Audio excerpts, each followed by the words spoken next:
Greetings. Welcome to part 8 of my series on the science of Hinduism. Today I'm going to start responding to some of the comments that have been left on each installment of my series so far. Comments from the YouTube user Play It Already, the guy I've been responding to.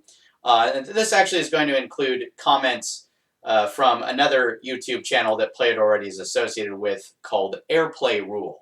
So the first comment that I'm going to be responding to is one that Airplay Rule left on my video titled The Science of Hinduism Part 1.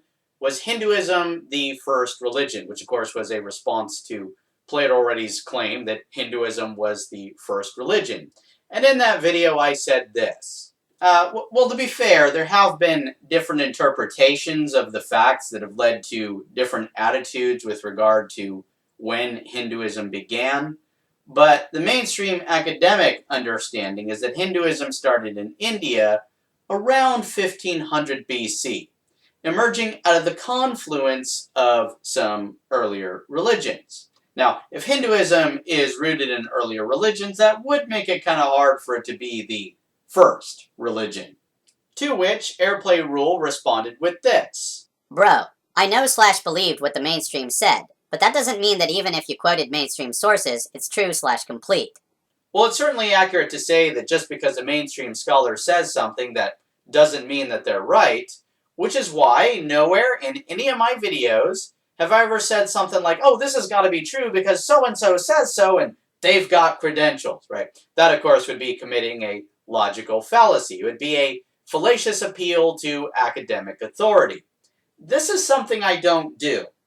If I'm interested in doing some research to, learn something new, I will tend to try and track down what's considered credible source material, credible references. When I'm researching something, I will initially just kind of believe what the credible reference says, but if someone else comes along and says that the credible reference is wrong, and here's the evidence that demonstrates it, I'm going to look into the evidence and, try and figure out the merits of it. I'm not going to commit a logical fallacy. In fact, even I can be found in some of my YouTube videos arguing with certain things said by certain scholars in circumstances where what one scholar is saying contradicts what another scholar is saying, and one of these scholars is saying something that makes better sense with the actual evidence. Take, for example, in this situation here. Each of these lights in this room emits a photon. The photon wasn't there before it was emitted. It wasn't in the electron. It wasn't in the atom. It was created from nothing. And some people don't have a problem with that. No, it was created from energy. Created from energy. Lawrence, it was created from energy. And energy is not nothing. So I won't accept your photon Well, analog. it could... zero Back up energy. and say something Sorry. else. Now, the guy talking about photons being created from nothing was the mainstream astrophysicist Lawrence Krauss. The individual correcting him is my guy on the door here, the renowned astrophysicist Neil deGrasse Tyson, who's also pretty mainstream. So you have two different mainstream scholars here saying two different things. Basically, there was a piece of data in the available evidence that Krauss was just kind of omitting from the equation. Tyson, on the other hand, actually included that data in the equation to arrive at a more complete and more accurate understanding of the situation. So basically what it comes down to is that when I first heard Play It Already say that Hinduism is the first religion, my interpretation of that situation was that he just doesn't know that according to mainstream academia, Hinduism started around 1500 BC, emerging out of the confluence of some earlier religions. Okay, so I wanted to inform him, hey, here's the situation according to credible references, as opposed to religious indoctrination, which is, of course, not a credible reference. Now, if Play It Already were to come back at me with evidence that mainstream academia is wrong and Hinduism really is the first religion, then again, what I would do is I'd look into it, try to judge the merits of that evidence, try to find out if Play It Already is right. But so far, he hasn't presented any evidence that Hinduism really is the first religion. So from my standpoint, Airplay Rule, the insinuation that I'm committing a logical fallacy here is just really grasping at straws. Scientists / philosophers, etc., are limited / flawed / biased, especially if not using Vedic science, especially for its age or worship of animal deities, etc., etc. Vedic science! Airplay Rule, The Vedic religion is just that. It's a religion, not science. Let's talk about the similarities and differences between science and religion. Because the truth is that religion, it does do some of the steps of the scientific method. You know, it makes observations, asks questions, forms hypotheses. They don't necessarily call them that, but that's something that religion does. It even does experiments, right? They'll have like prayer experiments, that sort of thing. But one really important difference between science and religion is the way that they respond when their hypothesis is put to the test and demonstrated to be invalid. If someone is properly applying scientific methodology, then they're actually willing to let go of a hypothesis that is failing in the face of the evidence presented by the experiment. Religion, on the other hand, will very often faithfully cling on to a failed hypothesis, coming up with excuses for why they won't accept the evidence working against it. So let's have a look inside of our Vedic science textbook and let's see what it has to say. Well, opening up to the first page of hymns in our Vedas, we find that the very first hymn is a hymn of praise to the god Agni, god of fire. Yep, he's one of those animistic gods that demonstrates a less advanced understanding of things. Normal fire is just molecules breaking apart that have stored energy that releases it as fire. Fire is something we've known how to make since ancient times. We make fire, it doesn't make us. You can make fire by rubbing sticks together. Make it out of the sparks that you get from knocking two stones together. Right? And of course, with advances in technology, we figure out ways to make fire even faster, more efficiently.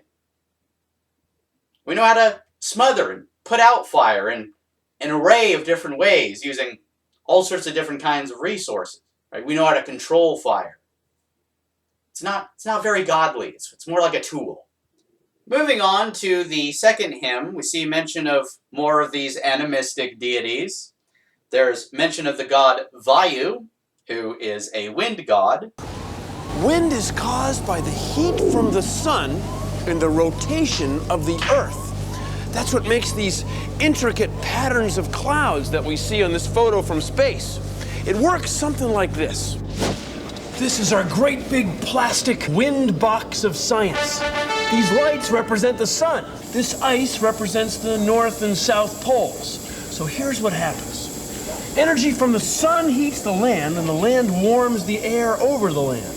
The air molecules get going faster, and they spread farther apart, so they don't weigh as much for the room they take up. So cold air can push the warm air up. That's why we say warm air rises. So look what's happening. The smoke shows us that the air is sinking over the cold poles, flowing over the cities, and then rising over the warm parts. See, it goes around in a great big circle. And that's what happens on the Earth. Now, there's one more thing. The Earth is spinning, so the wind starts spinning. That's why wind comes from all different directions. Wind is wild. Bill Nye the Science Guy. We see mention of Indra, the storm god. My favorite mention, I think, goes to the two sky gods in this hymn, Mitra and Varuna. Mitra and Varuna are, of course, understood to be brothers. The idea is that one is the sky god associated with the day, the other is the sky god associated with the night. As sky god of the day, the idea with Mitra is that the sun is the eye of Mitra. Varuna, as sky god of the night, is the thousand-eyed one, which of course is an allusion to the stars. And this apparently actually perpetuates a geocentric model of the universe, envisioning the sun and all the stars to be going around the Earth, when in actuality the sun and the stars of our galaxy are all essentially in fixed positions in our galaxy. Technically, they're moving around the center of the galaxy, but they're not moving around the Earth. The Earth is actually going around the sun, and the sun is just one of 100 billion stars in our galaxy. Now, before we get much deeper into all the sciencey stuff, I want to go ahead and switch to another comment that was left on the same video by Play It Already. In response to the perspective that Hinduism started around 1500 BC, Play It Already quotes a Hindu guru who claims that a guy from the folklore was a ruler over 5,000 years ago. So I looked up this Yudhishthira guy that was supposedly a ruler over 5,000 years ago. Looked it up on Wikipedia, and well, it was one of those like articles where it's like, oh, this needs like citations, and it didn't like actually like give a date when the guy like lived. So it was a thoroughly unhelpful Wikipedia article, except that it did mention the kingdom that he was supposed to have ruled over. So I was like, that's helpful because we tend to date these kingdoms. Okay, so I looked that up, and Wikipedia had a much better article on that actually came with a date, saying that the kingdom was established around 1200 BC. Wait, 1200 BC? That's not over 5,000 years ago. In fact, that comes after 1500 BC. Huh. Now this really has me wondering, why did this guru think that this Yudhishthira guy was a ruler over 5,000 years ago, right? Where did he get that from? What does he base that off of? Well, Play It Already doesn't explain that. All he has is a quote from some freaking Hindu guru who, seriously, Play It Already, all you're doing is providing an alternative type of reference that I have no reason to view as a credible reference. Okay, and again, credible references can be proven wrong, but you're not going to do that with a less credible reference that doesn't present any evidence. In fact, Play It Already, how the hell is this guy that you quote supposed to gain any credibility for historical knowledge when he thinks that there was such a thing as a Greek and Roman Empire? There was a Roman Empire founded in 27 BC that took over Greece. That, of course, was carried out by Augustus Caesar, the son of Gaius Octavius, as opposed to being the son of Yayati. But anyway, another thing that I said in my video was this. But regardless of whether you think that Hinduism started in India around 1500 BC or in Europe around 30,000 BC, the earliest definitive archaeological evidence that we have for religion is actually from Africa. It was in a cave there, 70,000 years ago, that Stone Age people were making offerings to the carved image of a python god. So, this is the earliest depiction of a god known to us. And in response to that, Play It Already said this. Worship of animal deities, etc.? Krishna, Gita 923 explains, those who are devotees of other gods and who worship them with faith actually worship only me, O son of Kunti, but they do so in a wrong way. So it seems that what Play It Already is insinuating here is that when these ancient African folk were worshipping this python god, really they were worshipping the Hindu god Krishna and just going about it the wrong way. But this would imply that Krishna is really responsible for whatever it is that this python god is being credited for. Well, it turns out that this python god is actually associated with a religion that still exists in Africa to this day. I refer, of course, to the religion of a people known as the San. They have in their mythos a python god who is credited with the formation of various stream beds that exist in the area near where the statue is found. Basically, this python god is credited with creating these stream beds as it slithered upon the surface of the earth in a quest for water. But as you guys are about to see, not only are stream beds not created by some python god, they're also not created by Krishna. Let's have a look at how stream beds are really formed.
anyway, something else that I mentioned in my video is this. In the modern day, we have a much better understanding of all this nature and how it works. We've pretty much debunked all these various animistic gods to a point where we can say with confidence that none of them are actually real.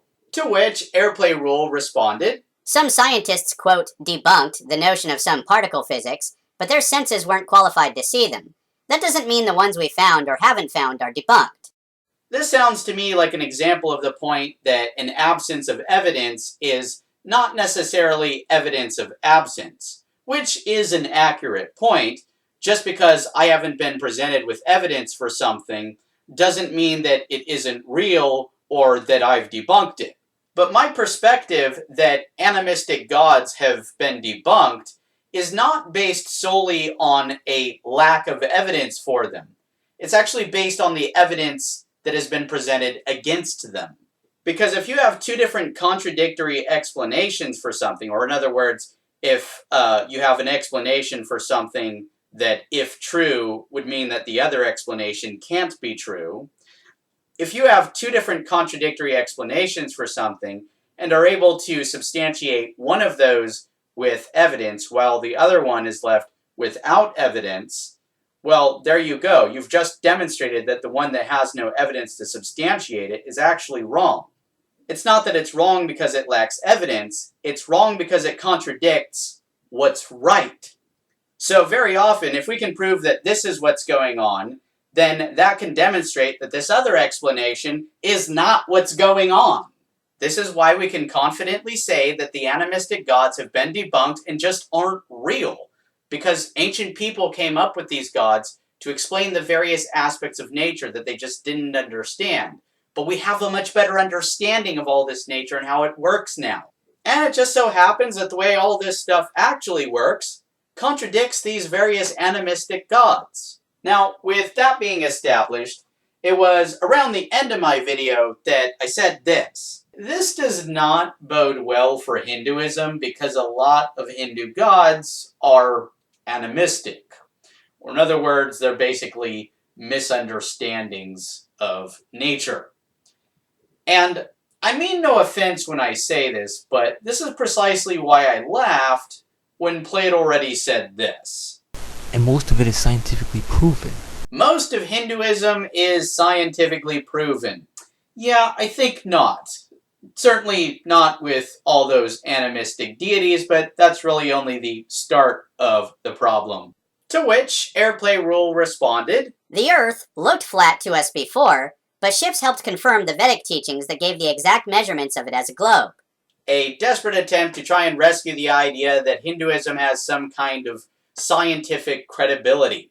Which, it's already been established in the previous installments of my series. Hey, Hinduism got some stuff right every once in a rare while. But is it true that the Vedas have the exact measurements of the Earth as a globe?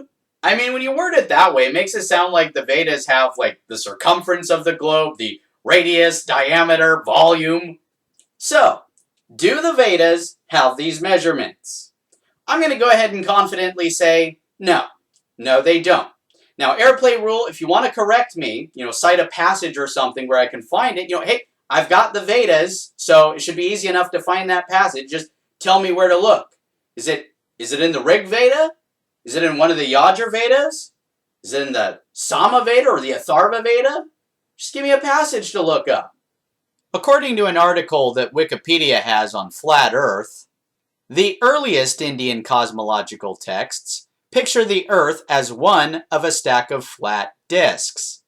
In the Vedic texts, Dyaus, heaven, and Prithvi, earth, are compared to wheels on an axle, yielding a flat model.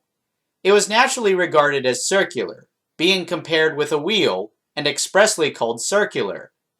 By about the 5th century, Common Era, the Siddhanta astronomy texts of South Asia, particularly of Aryabhata, assume a spherical Earth as they develop mathematical methods for quantitative astronomy, for calendar and timekeeping. The medieval Indian texts, called the Puranas, describe the Earth as a flat-bottomed circular disk with concentric oceans and continents. This general scheme is present not only in the Hindu cosmologies, but also in Buddhist and Jain cosmologies of South Asia. However, some Puranas include other models. For example, the 5th canto of the Bhagavata Purana includes sections that describe the Earth both as flat and spherical. Well, if I understand correctly what Wikipedia is saying, and if Wikipedia is right, it sounds like the Vedas say absolutely nothing about a globe Earth. They talk about a flat Earth, but any mention that Hinduism has of a globe Earth, that doesn't come along until later, till after the Vedas. Okay, maybe I'm wrong. Maybe Wikipedia is wrong. If we are, then what are the passages in here that demonstrate that we are wrong? The sun looks like a ball of fire, but with divine sight, you may be able to see a person in control of it, and a person making the moon arrive on cue. You seriously just said that to a guy that has an astrophysicist posted on his door. Okay, when you talk about someone controlling the sun, are you talking about like the sun god Surya traversing the sky in his horse-drawn chariot, making the sun rise at one horizon and set at the other?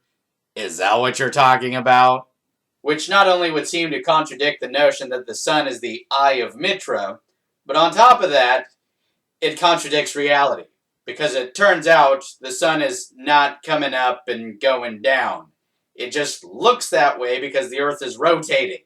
But maybe that's not even what you're talking about. Maybe you're talking about what brings a star into existence in the first place, or keeps it going.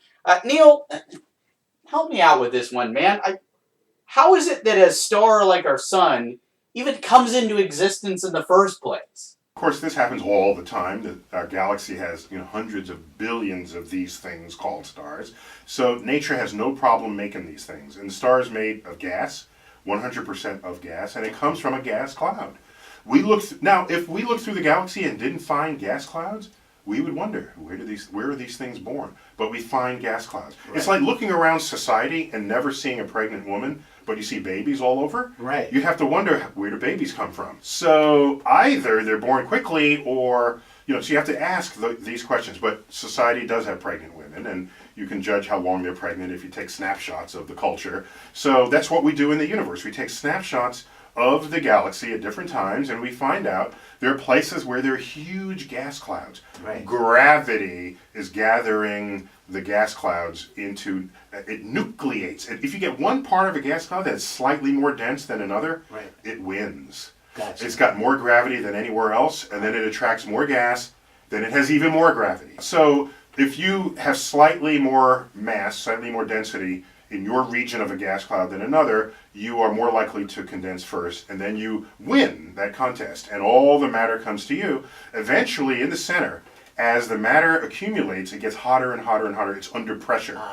Gas clouds under pressure get hotter, and eventually it triggers thermonuclear fusion, and a star is born. Look at that. Thermonuclear fusion. There you got it. So it just gets hot, it bursts into flames. Bust open. I am so hot, I'm just going to bust into flames. Yeah, and it's thermonuclear, it's fusion energy. Right. It's not like fire energy. Right, exactly. Yeah, it's another kind of energy that you derive from the nucleus of an atom rather than from sort of molecules breaking apart. Normal fire is just molecules breaking apart that have stored energy that releases it as fire. Right, this is different. Stars, we say stars burn, but we don't mean burn. Right. We mean they're not on fire. They're thermonucleated. Yeah, that would seem to contradict the notion that there's some kind of person controlling the sun. Neil, what about the moon? Like, what's making the moon go and arrive on cue? What's going on with that? The latest model for how the moon was formed was that there was a sideswipe of a Mars-sized object in the very early solar system when it was dangerous to hang out because things were still forming and accreting material. And so here's this object sideswipes the Earth. If you sideswipe us, we already dumped our iron into our core. That's where most of the iron in the Earth is. It's heavier than everything else. So once you sideswipe the Earth, you're making another body out there. And the pull of gravity held it in orbit. And that's our moon. Now, because the moon was formed by this impact, the moon's orbit is tilted, even today. So what's going on is the moon creates a tidal bulge on Earth. And so the water that's nearest the moon pulls towards the moon is pulling on Earth a little less, and the water that's on the other side of the moon is pulling on even less. So all the oceanic waters form this bulge it's in a direct line to the moon, okay? Okay. All right. It turns out it's not in a direct line to the moon because Earth is rotating. And we're rotating faster than the moon is turning around it. So we actually drag this bulge ahead of the moon. Okay. Okay? Okay. So this bulge is actually trying to slow us down. That's why we occasionally add leap seconds to the calendar. Gotcha. And because the bulge is ahead of the moon, Right. the moon feels a gravitational force ahead of it. And so it wants to go faster in its orbit. Right. And by going faster in its orbit, it ascends to higher distances from Earth. Gotcha. So it's a cosmic ballet choreographed by the forces of gravity. So there you have it. There's no person that's responsible for making the moon arrive on cue. The Vedas teach that travel to certain planets require certain things, including extra dimension travel. Extra dimension travel. Yeah, I'm not really sure I know what that is. It might help if you cited a passage I could look up to go get some more context. But at face value, it sounds like it's probably just a hypothetical concept. That vid/description gave only a taste of evidence from Vedas and modern scientists showing that most of the mainstream was wrong on all the above and more. Why ignore/dismiss that? A comment that you ironically leave on the first part of a series of videos, and I think it was made pretty clear that it was the first part of a series of videos. I mean, it says in the title, Part 1. I say at the start of the video, this is Part 1 in a series. I say at the end of the video, well, that's it for Part 1. I made it pretty clear that it was going to be a series. Gee, it's almost as though I made it abundantly clear that there's some stuff I wouldn't be responding to in the first part of the series that I would be responding to later. And it turns out this claim you're making about proving the mainstream wrong, well, that's actually bullshit. Aryans dominated most of the world over 5,000 years ago. Or in other words, around 3000 BC-ish. I don't know who you mean when you say Aryans. That's been kind of subject to interpretation. But if you're talking about like over 5,000 years ago, it sounds like you're talking about the Proto-Indo-Europeans. I know it's been speculated that they may have identified as Aryans. That's a hypothesis that seems mostly to have been kind of let go of.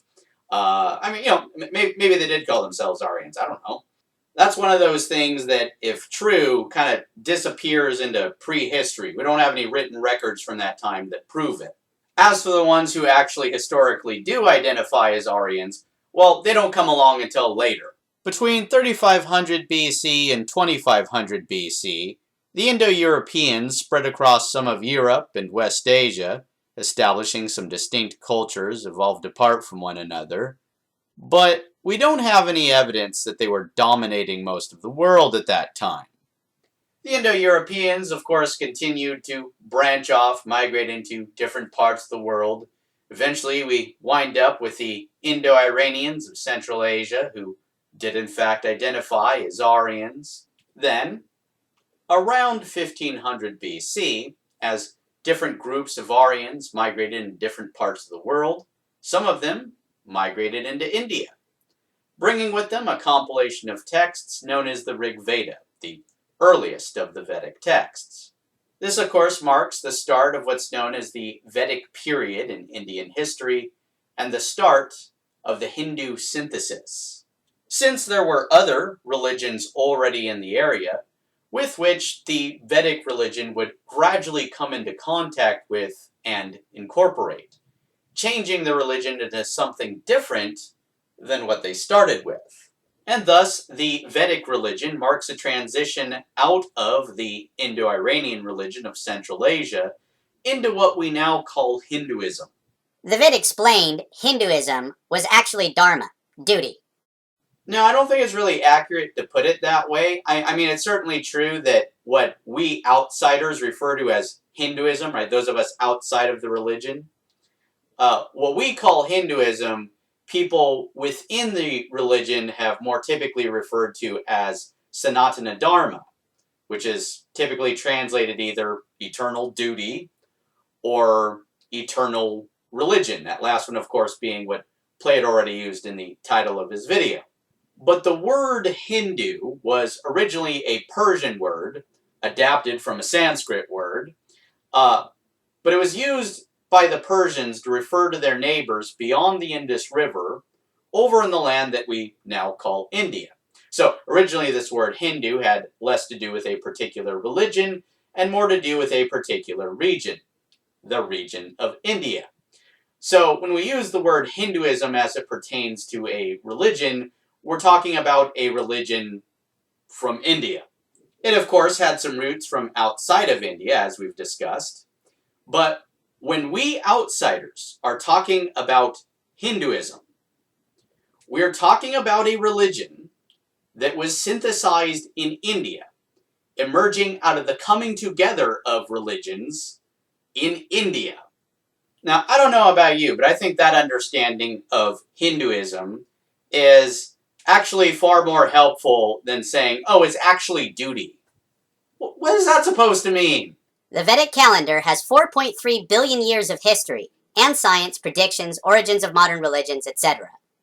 And according to the Sumerian Kings list, there were kings who each had reigns lasting tens of thousands of years, which is part of how we know it's not reliable.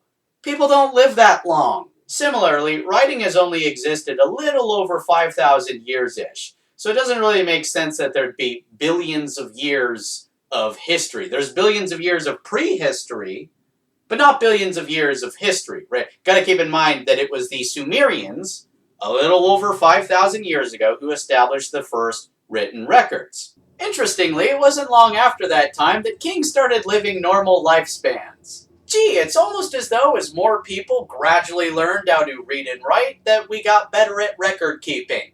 Airplay rule, you have to understand, if you come into my comments section talking about some ancient calendar that records over 4 billion years of history when people haven't even been around that long, you're just giving me more reason not to take this shit seriously. Everything I say, I can help you understand more better with Vedic quotes and modern science. No, we've pretty thoroughly established that modern science is not your specialty, Airplay rule. I'm telling you, first watch the Ancient Eastern Secrets vid / description, and maybe part 2 of the science vid that debunks / answers some myths. Note, YouTube trashed all vid annotations, so to minimize how that ruined things, you can ignore the ancient nuclear blast stuff and see the little update comment added on these vids. I did watch the Ancient Eastern Secrets video, and if I'm ignoring the nuclear blast stuff like you said to do, then all that's left, if I recall correctly, is stuff that I've pretty much already covered. You know, I mean, you brought up, like, Rama's Bridge, you talked about, like, hypothetical vehicles. Not that I addressed each of those hypothetical vehicles, but I think you know how I feel about hypothetical concepts. I don't really see them as evidence that these people had access to advanced knowledge that could only be of divine origin or whatever, right? Now, as for that other video you mentioned, I am planning to dedicate my own video in response to it, but basically, I don't really agree with you that you are successfully debunking things. Send your email for a PDF with more details / evidence. Nah, I don't give my email out to people on YouTube. That sounds like a way to get doxxed, hacked, get a frickin' computer virus. I certainly don't have any reason to trust you. Alright guys, that's it for this video. I hope you all enjoyed it. If you did, please give it a thumbs up and share it with other people. If you're interested in watching my future videos, please subscribe to this channel if you haven't already, and I'll see you all in the next one. So have a good one, guys, and peace.